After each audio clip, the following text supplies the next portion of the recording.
When the earthquake struck, the fault went east, and so it decimated everything in its path. North of the rivers was the worst of the devastation. In Kathmandu, it was little pockets, isolated pockets that got hit. And so you've got areas that have collapsed, areas where nothing much has happened. Out in the villages, it's a different story, and that's where it's remote and nobody really is getting to. But there's whole villages that were just wiped out, they lost all their houses.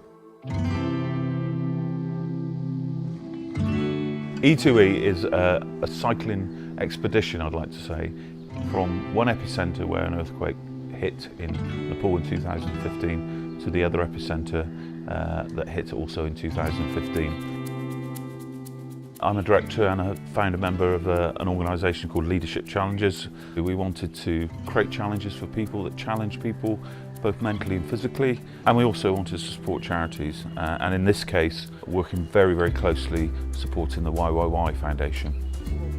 Sarah Gurung is an inspirational lady in what she's done. She's built several schools now after the earthquake, and I was taken in by her story and wanted to help in some way. So with the help of Leadership Challenges, we're going to raise money and help build schools in really badly affected areas that have not got support by the more traditional aid relief after the earthquake. Still a lot of places to get to, a lot of places beyond roads. It's one stage at a time. As you can get to one place, that place will open up, they will get help in. We've now recently been to another school that we've identified that we knew was there, but we couldn't get to it. They have managed to give themselves shelter with zinc roofing and that, but they haven't really got a proper school going.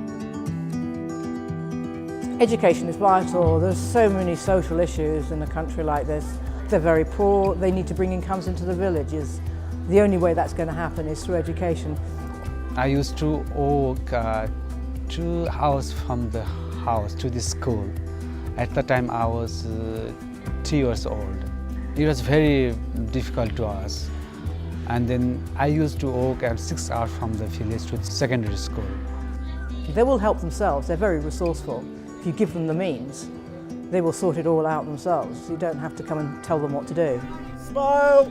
Visited 3 schools and had some very memorable, emotional meetings with the local people at the schools and where money's been raised to build these schools.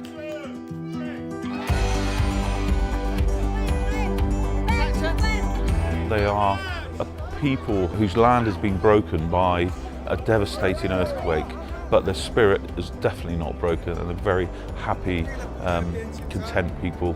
And I'm hoping that there will be more of that on the trip in November.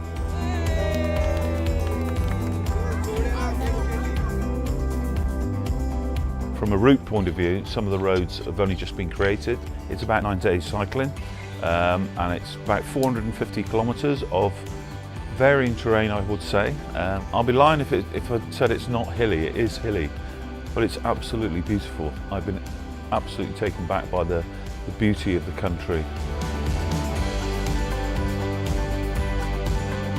It is epic in the sense of what you're going to see. It is a marvellous country with fantastic people, beautiful terrain, and it will be a life-changing experience for people who do this.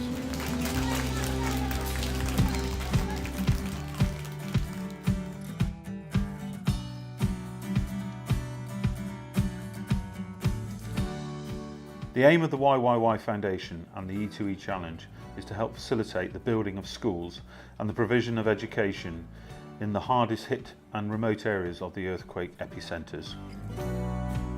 You can help as an individual or through your company by following the link on screen to our Just Giving page, or going to the YYY Foundation website and following the links to e2e Challenge 17. Alternatively, you can text YETI 17 followed by £5 to 717. We still have a few cycling places left on the trip, so if you're up for a life-changing challenge, please contact Mike Griffiths, our tour manager, on mgriffiths@leadershipchallenges.org.